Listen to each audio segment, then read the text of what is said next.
Eyes up. 1, 2, 3.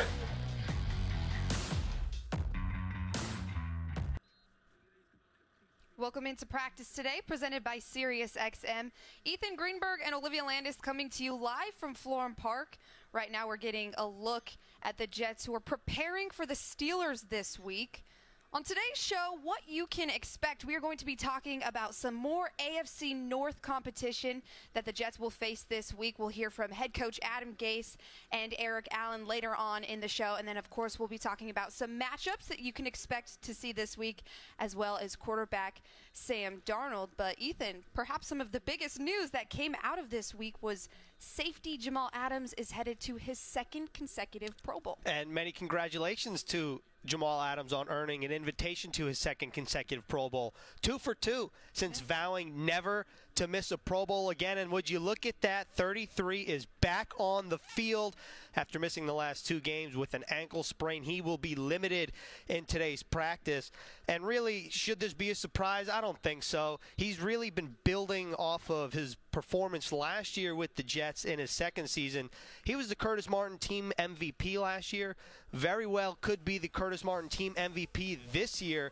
And when you look at his stats, 77 tackles still lead the team after missing the last 2 games. Same with 14 quarterback hits, 2 forced fumbles. And really what stands out here, the 6.5 sacks. He's only 1.5 sacks shy of Adrian Wilson's record, actually 1.5 sacks to surpass the single season sack mark for the most by a defensive back.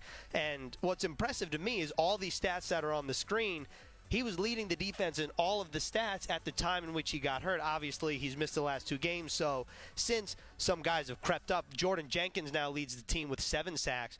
But you know that if Jamal Adams plays this Sunday, he will be hunting for Adrian Wilson's sack mark. Just like he vowed he would never miss a Pro Bowl again after missing one his rookie year, he vowed to break that mark this season. He did. He mentioned that in one of his press conferences earlier this season, that he was going to break that record. But right now, let's hear from head coach Adam Gase, who had something to say about the Pro Bowl-bound safety. That's great. I mean, it's a great accomplishment for him. You know, I mean, you guys have watched him play all year. I mean, he's had a great year. You know, I mean, he's played as well as any player that I've been around, you know, consistently. I mean, week in, week out, like you never see a dip. You know, it's just always elite level. And I keep talking to him about making sure that he's okay if he goes. Like, it has to be, like, he has to feel right. I do not want to put him out there if there's any chance that there can be an injury that prolongs something down the road. It's not what we're looking for. You know, that's why the communication between him and the training staff and everybody it's critical.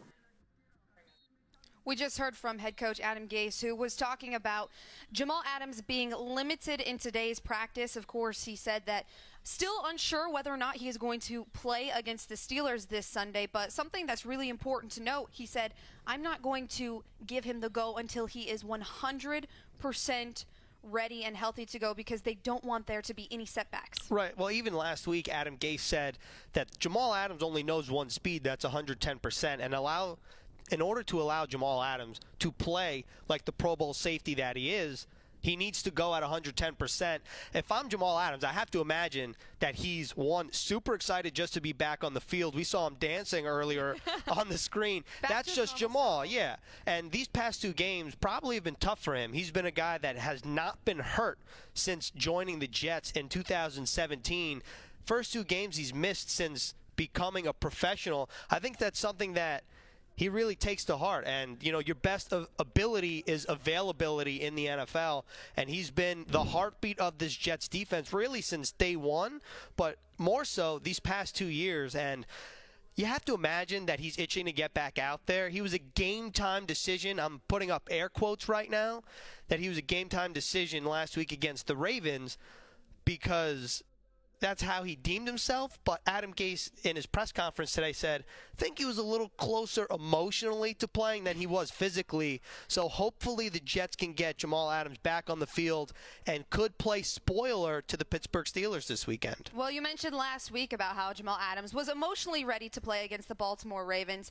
Right now we're getting a look at the Jets, who are looking to bounce back from that Thursday night football loss in Baltimore. It was a tough loss, but we already know that that Baltimore Ravens team was such a tough team with Lamar Jackson in the MVP race, and he was also named to a Pro Bowl. But when you look ahead to this Steelers matchup, they are a team that is ranked number 4 overall defense. They have a number 4 overall defense in the NFL. And on that defense, they already have 3 players that were named to the 2020 Pro Bowl list in Cameron Hayward, TJ Watt, and Minka Fitzpatrick. So again, the Jets will have a very tough AFC North competition this week. Yeah, this is a tough test, and maybe when you look at the Steelers, you're like, okay, they don't have Ben Roethlisberger. Juju Smith-Schuster hasn't played a lot this season. Same with James Conner. They've both missed time, but they still find a way to get it done. The Steelers are 8-6. They started the season 1-4. They're 7-2 since. And right now, if the season ended today, they'd be in the playoffs. And the Jets, if they win, really could put a dent in the Steelers' playoffs aspirations. But after listening to Jonathan Harrison speak to the media, Brandon Copeland, even Adam Gase today, no one's really thinking about that. It's really, all right, we'd like to get a win. The Steelers are the next opponent on the schedule. That's who we have to beat. And this, I think, is a beatable opponent, but it's a tough test still. It doesn't really matter to me that Devlin Hodges, an undrafted rookie quarterback who's statistically been playing pretty well as of late. Nothing eye-popping, but he's not lost a game for the Steelers, really, maybe outside of last week, through 4 interceptions. They're a tough team, and that's just what the Pittsburgh Steeler brand of football is. Big, tough, physical, especially in the trenches on both sides of the line. And the Jets have their work cut out for them yet again. Well, one Jet player specifically that we know is going to be looking forward to this matchup is running back Le'Veon Bell. Obviously spent his first 5 seasons in the NFL with the Pittsburgh Steelers, and he is coming off a season high of 21 carries for 87 yards. However, when you look at this Steelers defense, they are ranked number 11 overall against the run. So, like we already mentioned, again, they have their work cut out for them another week in a row. So the Steelers have only allowed 3 players this season to rush for over 80 yards. Devin Singletary, the Bills running back, was one of those players that happened last week. And you know that when the schedule came out, everybody circled their calendar for Week 16 when Le'Veon Bell would play his former team, the Pittsburgh Steelers, at MetLife Stadium. And he got an increase in workload last week, like you mentioned. A season-high 87 yards, 21 carries. Even though the Jets were down for the majority of the game on Thursday, Adam Gase still called Le'Veon's number. And this really isn't the season that I think Le'Veon Bell fans, or really NFL fans, envisioned for 26. I mean, he's averaging 3.3 yards per carry. He does lead the team, the Jets, in scrimmage yards, which in turn, he leads the team in rushing yards, and he's second on the team with 57 receptions. So he's still been a go-to guy for the Jets, but he just hasn't had the same efficiency, the same production that, frankly, Steelers fans are used to. But I think that Juice will have a little something extra, a little extra juice per se, playing against his former team. And I think the Steelers feel the same way about playing Le'Veon. I think they're excited. Let's now hear again from Coach Gase, who actually sat down with Eric Allen earlier this week to break down some of quarterback Sam Darnold's film against the Baltimore Ravens. Let's talk about Darnold here. 3rd and 9, great step up, keeps his eyes down the field, and he finds Crowder, and then Crowder does some damage after the catch. This is a great job, not only by Sam here, but by Brandon Shell here, because that's usually not ideal. He does a great job kicking this guy out. Sam does a good job of stepping up through this. Crowder does a good job finding that void in the zone, and then these guys making a play. And then, anytime you can get an explosive play like this on 3rd and long, this is a killer for the defense. And those guys would hook up later on that drive for a touchdown. That's a great angle to step up. I mean, this is a really good job of not panicking, because so many times I've seen that, and then this guy just keeps doing this. He knows that this guy's going to get kicked out. He steps up through here, does a great job.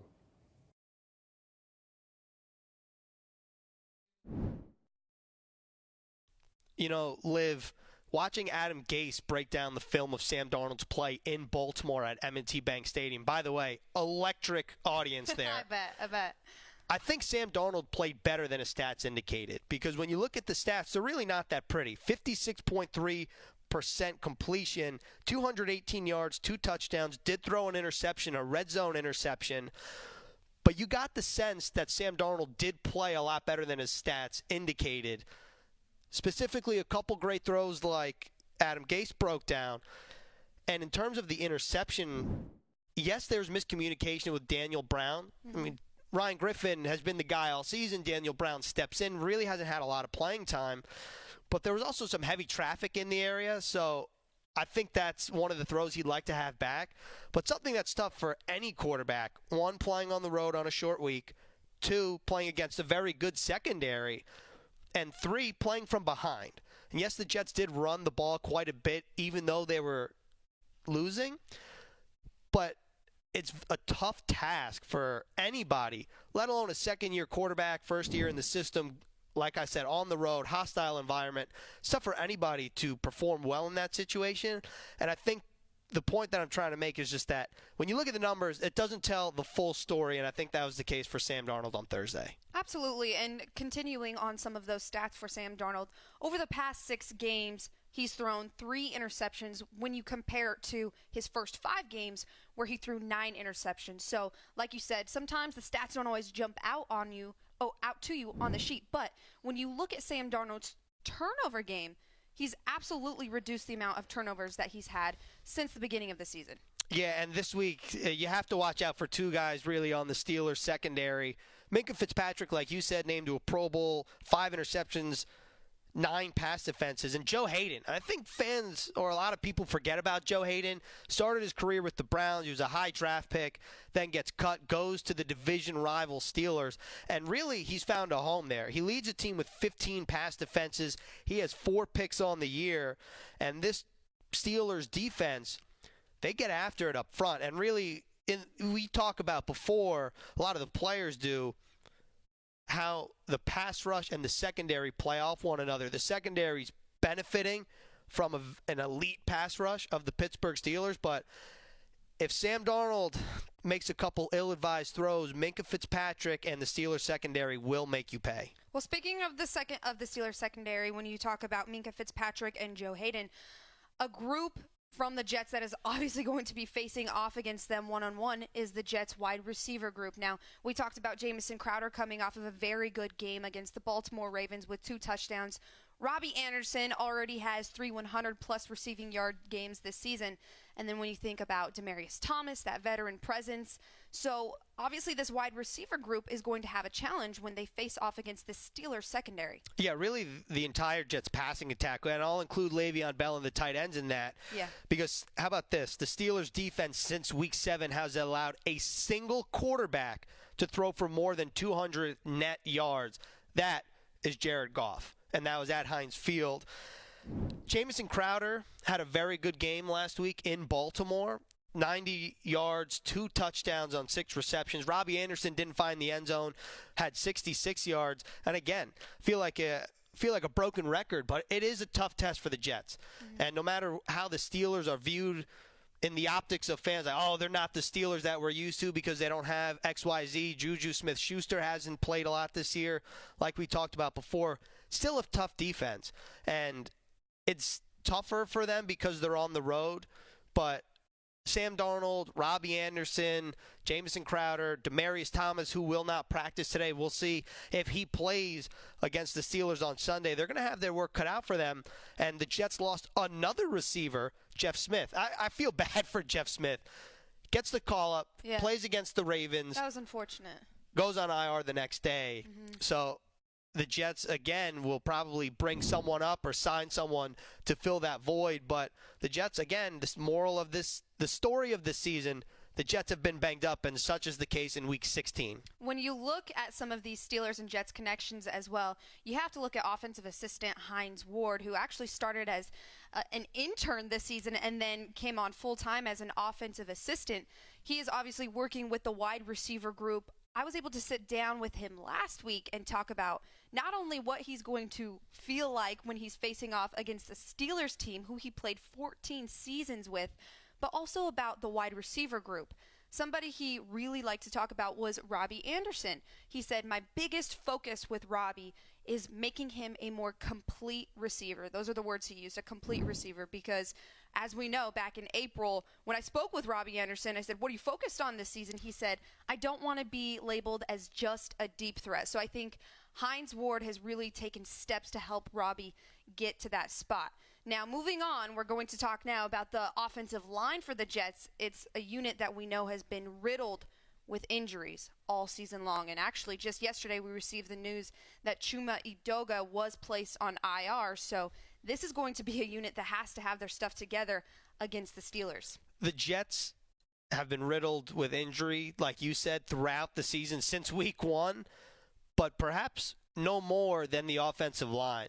I've said this a couple times over the last couple weeks, but I think we need to reiterate the point that across the line, at least 2 players have started at each position, and in some cases 3, specifically when you think about left tackle. Kelvin Beachum, Brandon Shell, and Chuma Edoga have all started at left tackle for the Jets this season. Tough break for Edoga. Got hurt in Week 12 after taking over the starting job in Week 4. But it's not like the guy that's replacing him has no experience. Brandon Shell has started 9 games for the Jets this season. He was the starter last season. And no matter who plays up front for the Jets, they're going to have their hands full. And also, Tom Compton will not practice today with a calf injury. We'll see what his status is for Sunday, or really who would start in place of Compton. I don't really know who that would be. Perhaps someone like Brent Quale would kick into guard.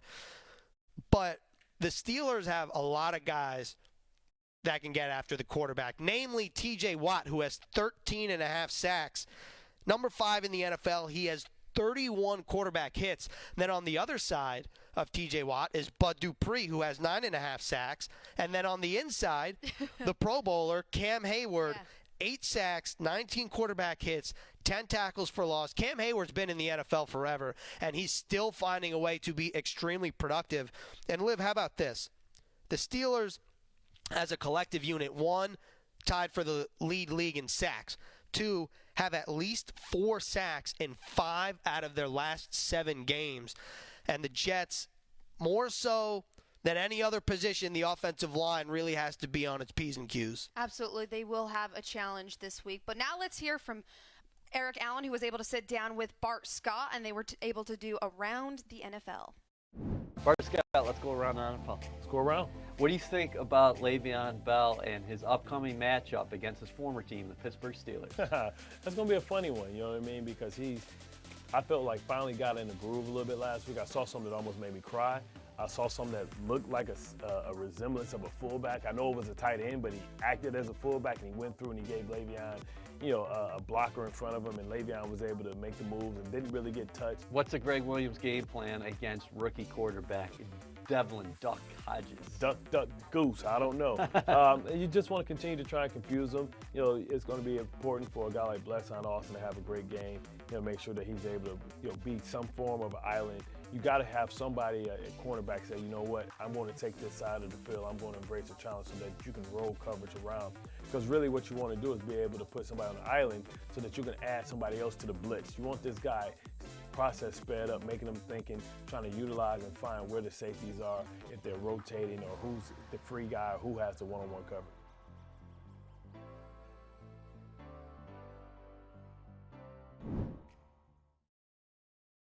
Bart Scott and Eric Allen there were talking about the quarterback Devlin Hodges for the Steelers. He's a rookie who actually just last week threw 4 interceptions. And when we look at this Steelers team, you already kind of mentioned it. People have talked about how maybe it's not the same Steelers team that people are used to.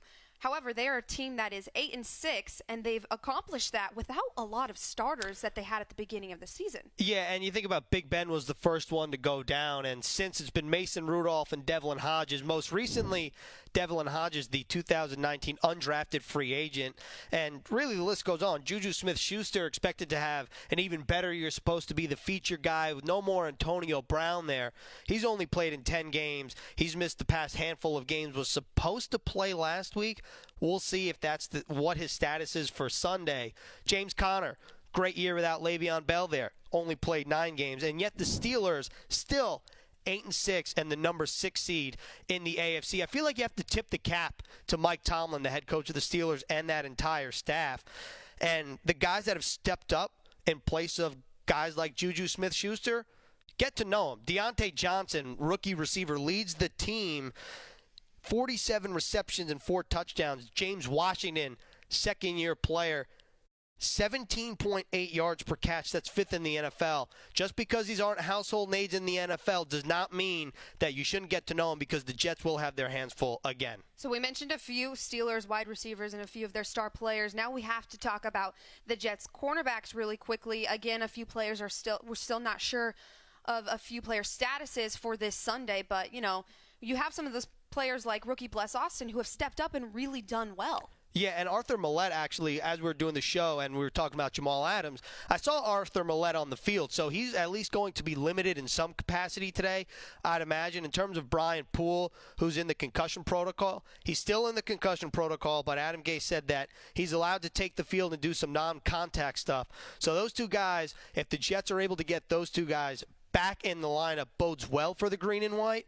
But again, it'll come down to how the Jets respond after a tough loss in Baltimore, a bit of a break. I mean, the Jets haven't had a break since week 4. That's when their bye week was. So I'm sure they enjoyed a little extra time to regroup. Could play spoiler like we've talked about, but no one's thinking about playing spoiler. It's just we want to get a win to close out the season on a high note with 2 weeks left in 2019. And like you mentioned, 2 games left. The Jets take on the Steelers this week at MetLife Stadium, their final home game of the season. But that's it for Ethan Greenberg and I here on Practice Today, presented by SiriusXM. We'll see you guys throughout the rest of the week with more coverage. Go. There you go. Work. Yeah! Let's go. Eyes up. 1, 2, 3.